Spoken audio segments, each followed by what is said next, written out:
राष्ट्रगाथा channel पर आने वाले सभी श्रोताओं को, दर्शकों को मेरा सादर सप्रेम नमस्कार।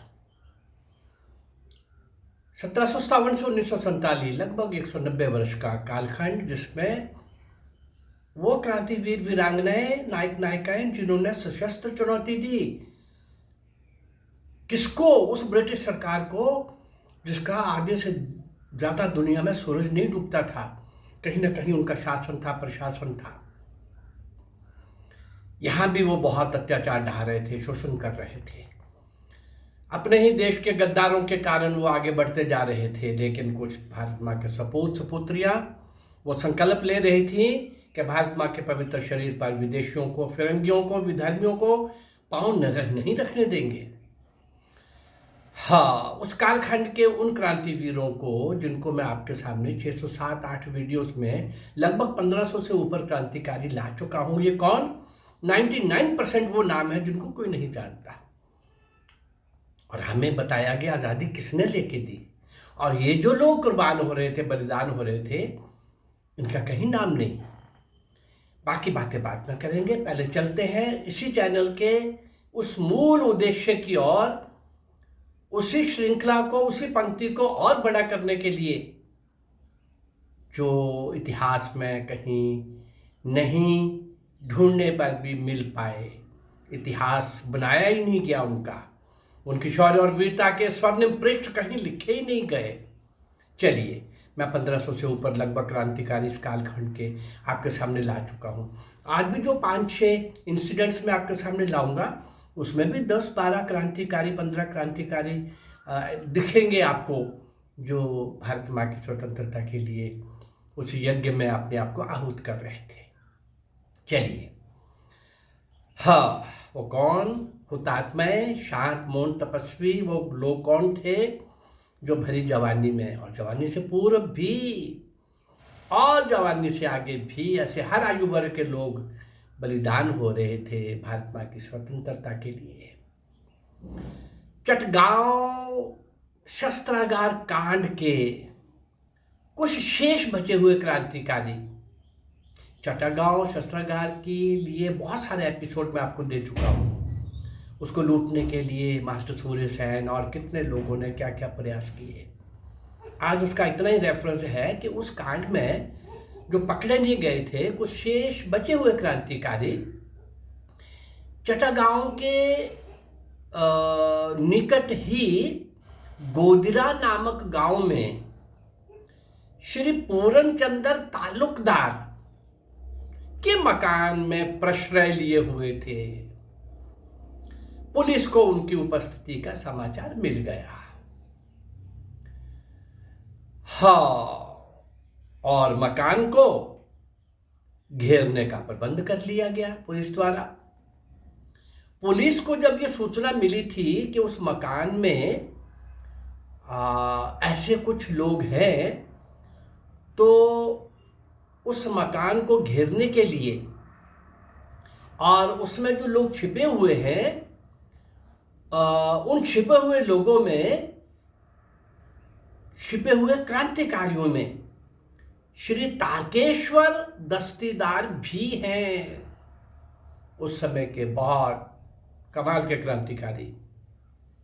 मकान को घेर लिया गया। 19 मई 1933 को घेरा डाला गया। मकान के अंदर छिपे हुए क्रांतिकारियों को जब ये पता चला कि पुलिस द्वारा वो घेर लिए गए हैं, तो उन्होंने मकान के अंदर से पुलिस पर गोलियां चलाना प्रारंभ कर दिया। पुलिस ने भी गोलियां चलाकर क्रांतिकारियों की गोलियों का उत्तर दिया। जिस तरफ से पुलिस का घेरा कमजोर पड़ा, उस तरफ से 2 क्रांतिकारी भागने में सफल हो गए। भागने वालों में श्री तारकेश्वर दस्तीदार भी था। जो क्रांतिकारी मकान के अंदर थे, रह गए थे,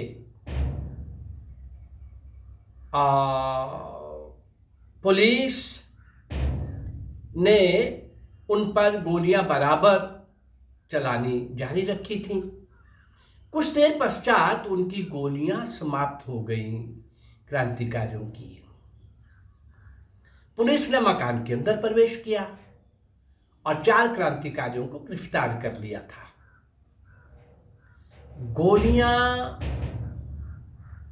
लगने से श्री पूरनचंद्र तालुकदार और श्री मनोरंजन दास मारे गए थे। पुलिस उनके शव को उठाकर ले गई। उनके परिवार वालों को शव भी नहीं सौंपे गए। क्या कुछ हो रहा था आजादी लेने के लिए, और हमें बताया गया आजादी नेहरू और गांधी ने लेके दी, जिन्होंने एक लाठी नहीं खाई। चलिए आगे बढ़ते हैं। श्री प्रबोध मजूमदार, श्री प्रबोध मजूमदार, हाँ, एक अत्यंत सक्रिय और कहना चाहिए कि देशभक्ति के भावों से ओतप्रोत। उनका जन्म चटगांव में ही हुआ था और चटगांव के क्रांतिकारी दल में वो सम्मिलित थे और स्वयंसेवक संघ का निर्माण भी किया था। जब सन 1942 का भारत छोड़ो आंदोलन छिड़ा तो उन्होंने उसमें भी सक्रिय रूप से भाग लिया। पुलिस को तो उनकी तलाश थी ही, इसलिए वे गिरफ्तार कर लिए गए।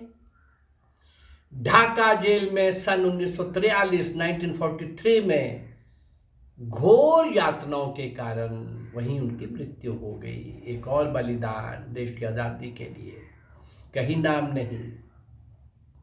थोड़ा आगे बढ़ते हैं।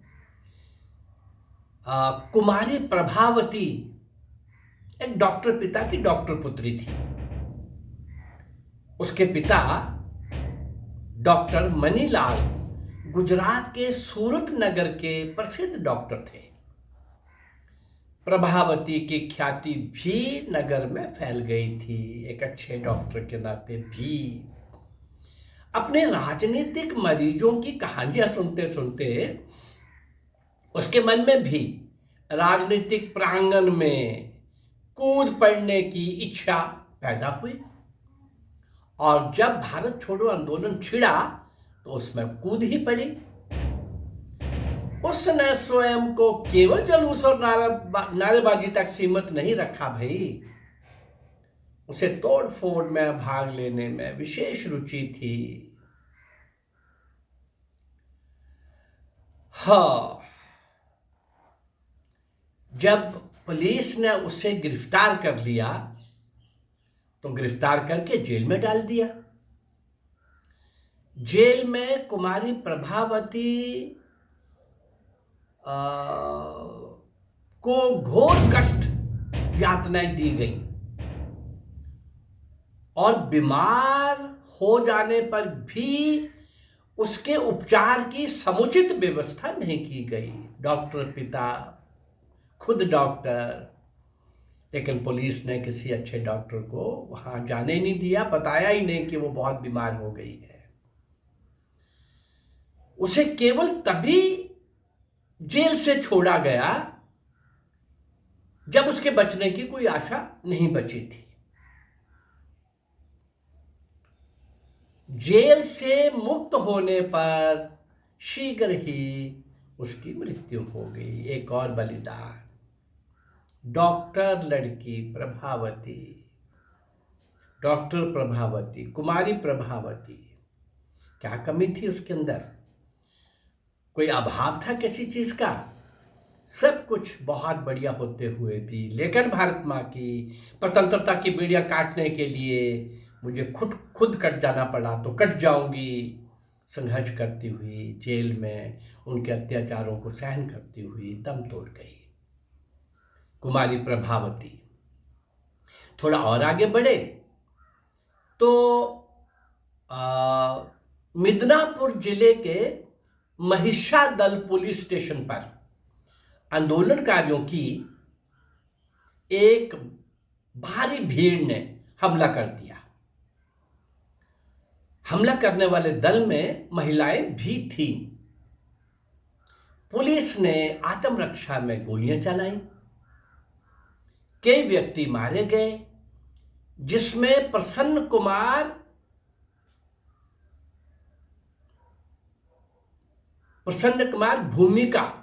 भूमिहर प्रसन्न कुमार भूमिहर भी थे।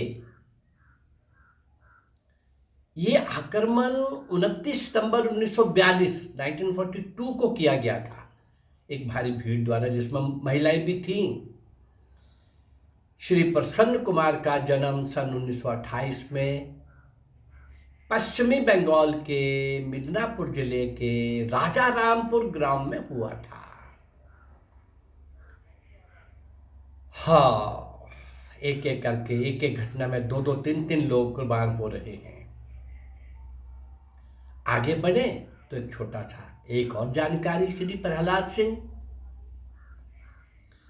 उत्तर प्रदेश के मेरठ नगर के निवासी थे। श्री प्रहलाद सिंह 18 अगस्त 1942 को 1942 को बभोरी गांव में आयोजित शासन विरोधी प्रदर्शन का नेतृत्व उसने किया, श्री प्रहलाद सिंह ने, और पुलिस की गोली खाकर मारा गया, बलिदान हो गया। ये सारे नाम किसी ने नहीं सुने हुए, मैंने भी नहीं सुने हुए थे। मैं तो 3 साल से ऐसे सब नाम खोज के ला रहा हूं, तथ्यों सहित आपके सामने। तिथि, मंथ, ईयर, पिताजी का नाम, गृहस्थी थे कि नहीं, वो शादीशुदा थे कि नहीं थे, घटना, पात्र, ये सब मैं, लेकिन कुछ लोगों की मेरे पास सामग्री कम है जिनका आजकल मैं दे रहा हूं। लेकिन ये बलिदान अपने आप में भी एक बहुत बड़ा परिचय है ना। मैं इन सब मौन तपस्वियों को, अज्ञात, अल्पज्ञात, पूर्ण रूप से अज्ञात इन हुतात्माओं को श्रद्धांजलि दे रहा हूं। लेकिन कमाल देखिए, ये श्रृंखला और ये पंक्ति बहुत बड़ी होती जा रही है, और इन 607-8 वीडियोस में कम से कम 1500 से ऊपर मैं क्रांतिकारी वीर वीरांगनाएं आपके सामने ला चुका हूं, और 99% इनमें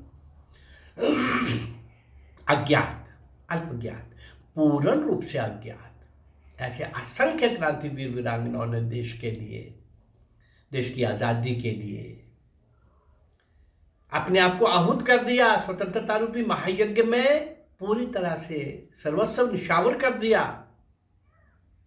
फांसी के तख्तों पर झूल गए, काला पानी जैसी घोर नारकीय जेलों के अंदर वहीं दम तोड़ गए, मर खप गए वहीं पर, पता ही नहीं चला। जेलों के अंदर लंबी यातनाएं सहते हुए वहीं दम तोड़ गए। ये सब हो रहा था। हजारों लोगों को तो मैं आपके सामने लाने जा रहा हूं, 1500 से ऊपर ला चुका हूं, और अभी 190 वर्ष के कार्यखंड में, और जब मैं सिंध के राजा दाहिर से नेताजी सुभाष चंद्र बोस तक की एक श्रृंखला आपके सामने इन अज्ञात क्रांतिवीर वीरांगनाओं की आपके सामने लाऊंगा, आपको और भी अच्छा लगेगा। अगर ये मेरा प्रयास आपको अच्छा लग रहा है तो इस चैनल को लाइक करिए, सब्सक्राइब करिए और शेयर करिए। नमस्कार, जय भारत, धन्यवाद।